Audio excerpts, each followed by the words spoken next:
Hey guys, and welcome to EdPuzzle, specifically focused for social studies. Whether you have been using EdPuzzle for a while, or maybe you attended the beginner EdPuzzle at the September Tech Tuesday, we're going to kind of build on that and some tips, just kind of best practices with EdPuzzle, specifically with social studies. So before I get started, I'm here on the main homepage of my EdPuzzle account. You're used to this view here. Some really good news, and this is coming up this week in your department meetings. Teachers have now been given the power. It does come with great responsibility to approve YouTube videos themselves. There is a pretty detailed process in order to be able to approve a video yourself. And again, you will talk about this with your department members coming up. But you are going to be able to approve YouTube videos. And so I will just jump down to the biggest annoyance for the social studies group, which is Crash Course.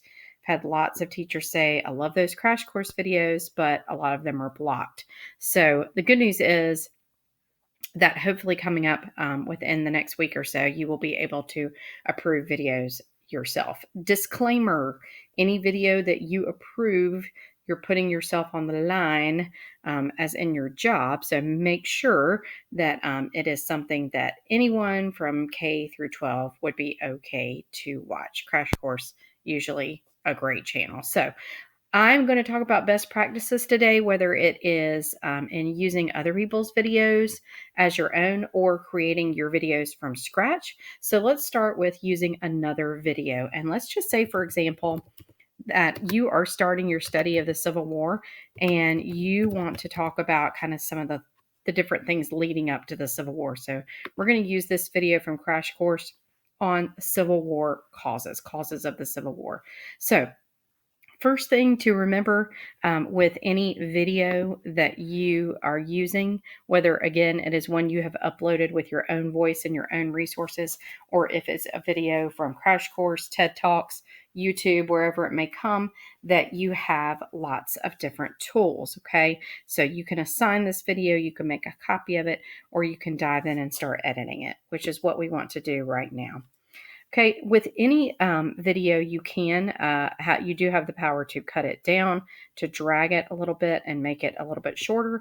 But today we are going to jump into voiceovers and questions. Okay, so the biggest thing to point out when you're starting a video is to begin with an audio note. Okay, may or may not be something that you use very often, but using an audio note kind of starts you on the right. So I'm going to go ahead and click on note right here, and notice that I can either enter a text note with some writing or directions or instructions. I could add a link here, a hyperlink, if I wanted to hyperlink out to something else.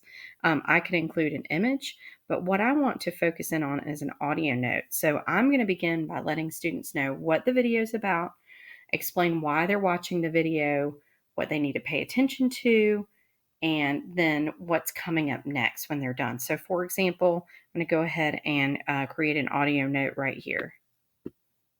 In this situation are going to learn about some causes of the Civil War in this Crash Course video. My plan is when they're done, they're then going to create a timeline in Jamboard, which is a digital whiteboard, and plug for another PD for this Tech Tuesday. Check out Jamboard. So I want the students not only to know what they're listening for, but what they should be doing while they're listening to the video, and also what's coming up ahead. We want to explain why they're watching the video, what's about, what to pay attention to, and then what's coming up next. So for example, let me click on this audio note here. Hey guys, it's Miss Mullen. You are going to listen today to this Crash Course video on the causes of the Civil War. While you are listening, pay close attention. Open up to your history notebooks, and I want you to take some notes. You have been given a graphic organizer, And so I want you to take some notes in that, because when we are done, we are going to be creating a timeline of events that led up to the Civil War. And that's going to be your final assignment today. Some instructions are coming up on that in just a moment. But again, listen carefully to this video, take notes in the graphic organizer that you've been provided, and then at the end, you are going to move on to the next step, which will be creating your timeline. Okay, so stopping that audio note there, that is now embedded into it. And once I click save, it's good to go. Now you may have noticed that I mentioned a graphic organizer. Let's say that I have that in a Google Doc, and they can either write on it or they could digitally just type in notes. You could actually enter your link right here. You could paste a link to that graphic organizer so that that pops up as well. You can create a hyperlink right there. By pressing on that link key, the URL can go right here and the text to display right here. So that's all one thing that could be packaged in one place, giving them lots of good information before they even begin this video. I'm going to go ahead and click save on that audio note. Okay, so next kind of best practice when we're setting up a video is to add questions, of course, throughout the video. Students learn by doing, not just passively listening, but actually doing something, proving that they've been engaging with the information. And it's going to increase their overall student engagement itself as you embed questions. Throughout this video, you could include multiple choice questions. You could include open-ended questions. And another thing to consider as you are going throughout this video and we're listening to the content in the video.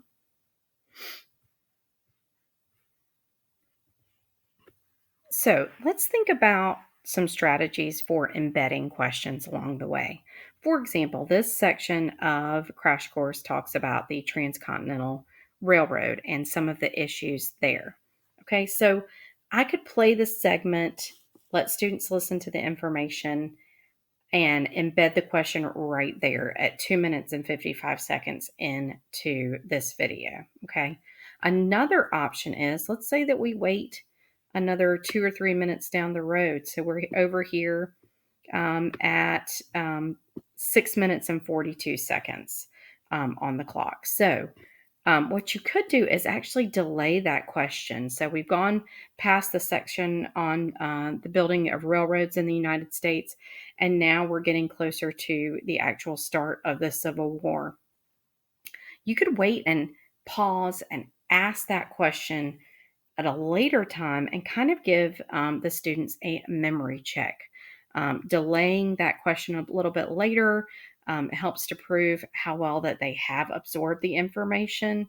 And you can be nice and give them a hint. Maybe if you don't remember this information about the Transcontinental Railroad, rewind back to 2 minutes and 42 seconds and you'll find the answer there. Okay.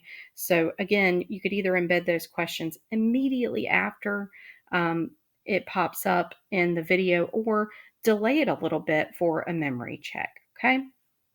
Now we talked about embedding an audio note at the beginning to get students set up and ready to go, embedding questions throughout the video. And now let's talk about a best practice with the end of the video. So here we are at the end, the conclusion of the Crash Course video, and something suggested by EdPuzzle themselves as a best practice for the end of each video is to go ahead and add some open-ended questions at the end of a video, either to assess any questions that they may still have, or also to assess the confidence that they might have, the knowledge that they might have in going into the next assessment. So an example might be summarize a few causes of the Civil War presented in this video.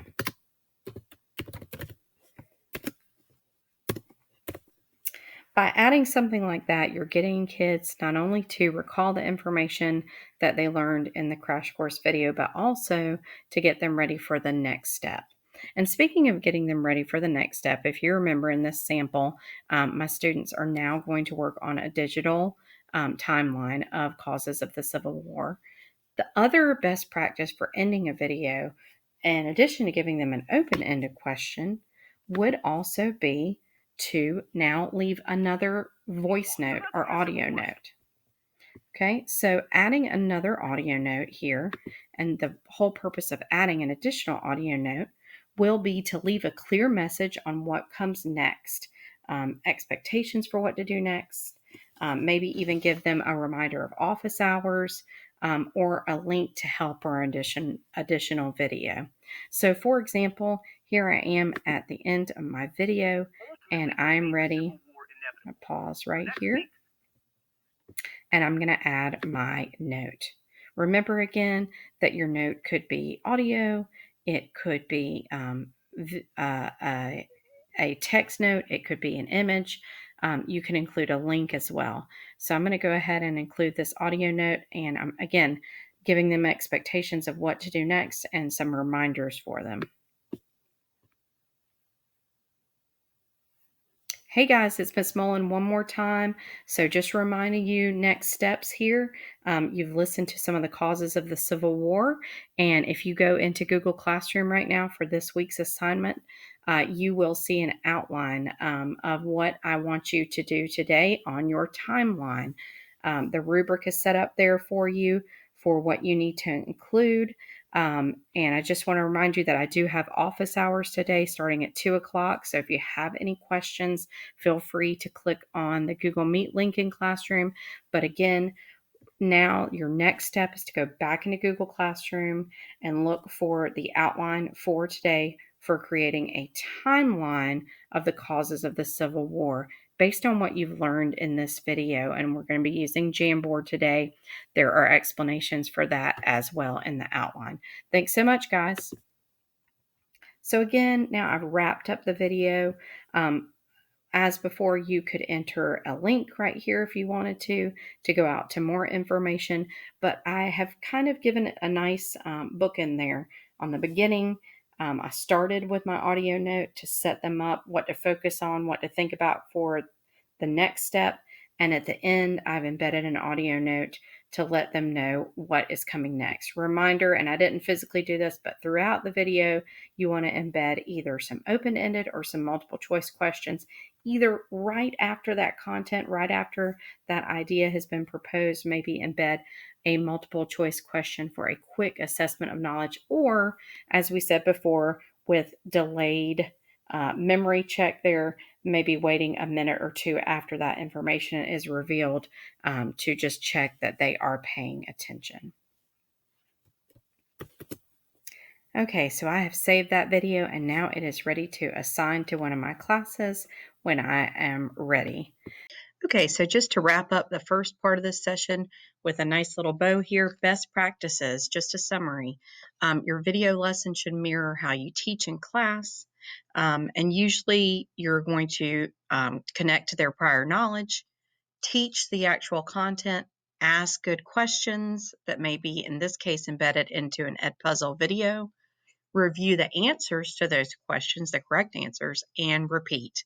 A lot of times in class, we want to follow the practice of I do, you do, we do. So you start off by demonstrating, as in the video that we saw from Crash Course, some of the content. You do, the students under that section start to practice themselves. So they're being asked open-ended questions or maybe short answer questions. And then finally, we do. So at that point, the students are taking over and they are going to create their timeline of causes of the Civil War. Best practices down here under my sticky notes for the beginning of an EdPuzzle video, throughout that video and the end. Let's start with beginning. So to begin your EdPuzzle, remember you want to embed an intro audio note that tells them not only what they should be paying attention to, but what the next steps coming up are going to be. And you could add an optional link here. So if you have a sheet that you would like them to take notes on, a graphic organizer, something like that, you could provide a hyperlink to that if it's a Google Doc, etc. Throughout the video, remember we want to include questions to engage. So whether those questions are coming immediately after the content, something is said in the video and a pause right there is set in by you as the teacher where they have to answer a multiple choice question immediately to prove they were engaged, or maybe you decide to do the delayed memory technique where the information is presented at 2 minutes into the video, and then at 4 minutes into the video, you have them pause and say, do you remember what they said about the construction of the Transcontinental Railroad? If you're not sure, rewind back to 2 minutes, okay? But again, embedded throughout the video. And finally, to end the process, you want to give them some open-ended questions. Maybe you've had multiple choice and open-ended throughout. End with an open-ended question to assess where they are. What did they comprehend? What questions do they still have? What are the sort of things that they haven't really solidified quite yet?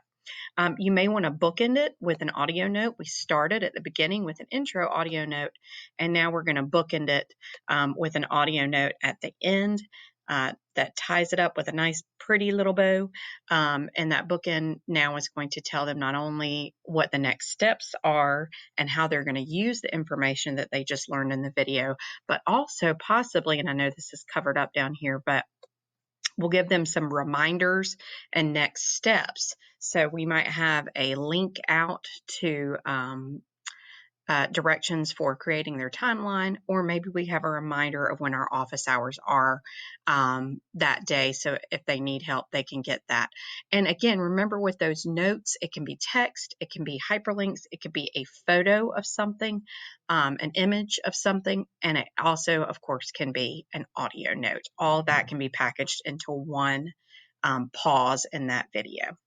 Okay, so it's just some best practices there. Now we're going to move on to creating your own videos with EdPuzzle for social studies. Let's talk really quickly now. We talked about using videos that are already ready to go from YouTube, Crash Course, National Geographic, one of the many offerings that you will find under the Content tab.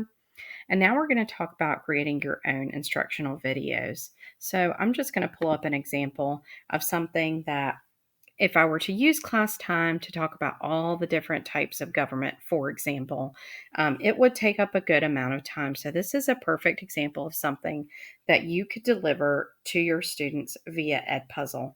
And that's going to save up time for hands-on practice, questions, conversation, practicing writing in the classroom, those types of skills that you want to save for the opportunity to be with your students and help them fine tune those skills. So this is a perfect example of something. When you are recording your own videos, you might be using Screencastify, you might be using Loom. Some people use Screencast-O-Matic. You could use your built-in camera on your laptop. Whatever it is that maybe you are using to demonstrate learning, keep in mind that the lesson comes first, not the video. So think about a lesson that you would teach, and it should mirror exactly what you would normally do in class. So even though you're recording yourself, think of what you would normally do in class. You're going to teach the content.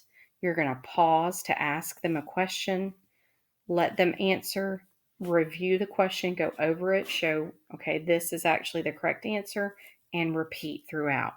So, for example, here, if I am recording myself talking about the types of government, as I go through, again, you want to start just like we did in the sample video with a audio note to tell them, today we're going to talk about the types of government. You want to embed that into your EdPuzzle video at the beginning.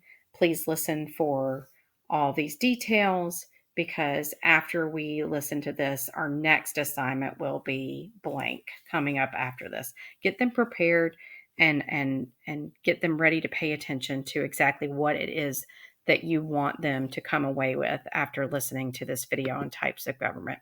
So maybe the day before you have some prior knowledge and you talked about what is a government. this might be a perfect part in your recording once you have uploaded this into EdPuzzle to embed a question right there, a short answer question. Give me a 1 or 2 sentence answer about what is a government, pausing right there and letting them fill in that short answer, okay? And then, of course, as we said before, once they've had the chance to answer, then we'll move on, okay? So this is a rough definition of a government, what government is. We talked about this yesterday. Thank you for sharing your answers. Here is a good description of that. So again, you're going through these different slides, and a reminder, we want to go through, teach the content, ask a question, review that question, repeat. So again, here's another question. Why are elections so important and vital to a democracy? So again, this might be a point in your recording of your own slides, your own Google Slides, and with your own voice that you pause right there and embed in EdPuzzle a question there, an open-ended question. Give me a 1 or 2 sentence answer, 2 or 3 sentence answer on why elections are so important in a democracy. And again, once you stop in that video and you have them answer the question, then you're going to go on and summarize your answer to that question. Okay. Um, Again, big hint, best practice at the end. We've talked about it before just a second ago, but towards the end of this, you want to make sure that you embed an audio note to let them know what's coming next and maybe give them links via text, and also embed some open-ended questions to assess where they are with their knowledge at that point, and also going forward, are they ready to go to the next section or the next assignment? Do they have any questions? Okay. So again, you may be using Screencastify, which is what I'm using to record today, over Google Slides. Maybe you're presenting over a website that you're showing to the kids. But in any case, big reminder here, once you go back into EdPuzzle, you've completed your recording and you're under content. When you go to My Content, instead of pulling from a pre-made video here or YouTube video, when you go to add content, that is actually where you will go to upload this video wherever it may be saved. You could drag your video from a file somewhere, or if it is a Screencastify video, it will be saved in your Google Drive in a nice folder there for you and be ready to go. So you can see it is connecting me right now to my Google account. Your video will then upload into EdPuzzle. You can see mine right here. Mine was called a few last tips, and it is processing, uploading into EdPuzzle. And of course, once your video has uploaded, if you click on it, you will have the same options that you have with any other video that you have used from YouTube or Crash Course, etc. You can go ahead and edit that video, and you can embed the same things. You can cut or trim your video. You could add a voiceover if you wanted to, but most importantly, you could embed those same questions. Multiple choice, open-ended, a video, an audio note, or a text note could be embedded straight into your video. So just wrapping up again, whether you in social studies are using a video that has already been made or you are making your own videos, best practices, begin with an audio note. Let students know what the video is about, explain why they're watching the video, what to pay attention for, and what they're going to be doing afterwards. Embed those questions throughout, whether they are open-ended or multiple choice. And as you get to the end, consider some open-ended questions that will allow you to assess where the kids are at that point in their learning, as well as another audio note to let them know what comes next, what are expectations for what to do next, maybe a reminder of your office hours or where to go for help, such as a link. And the last big thing, again, your videos that you record or that you use from another creator should mirror exactly what you would do in class. Teach the content, pause to ask a question, Make sure you review what is the correct answer to that question and repeat. Thanks so much for your time. If you have any questions, let us know. And happy Tech Tuesday.